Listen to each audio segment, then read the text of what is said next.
सर्व श्रृंगार मैया दुलरी के ये का लागल समाज उठे और चचा के निक लगल चचा के आगे आ जाए कनी आगे हो जाए और कहे छे ए चचा ठुमका लगाइला फिर ने मिली है मौका कनी चचा ओते से बात बात हमरा हमारे एल्बम चलते कि इससे पहले से बात चलते नहीं और आहा सर चलते आहा सब के सहयोग रही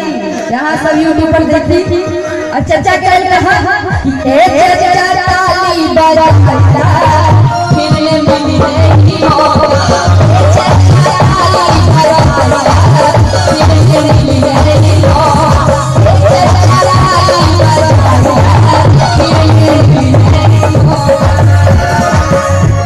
और अरे कि मोछो जैसा मोछ नहीं है गोदरेज लगाने को दिल करता है मोछो जैसा मोछ नहीं है आहो समझ रही है ऐसे तावले में गोदरेज लगाने को दिल करता है ए बाबा और बाबा का पसंद ए बाबा तुम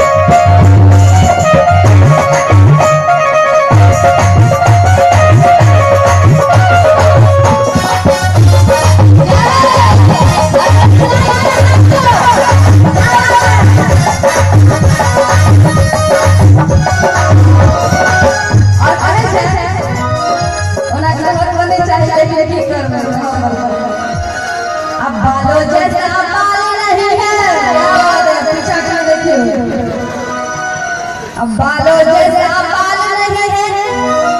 कंघी करने को दिल करता है देखिए अब बाल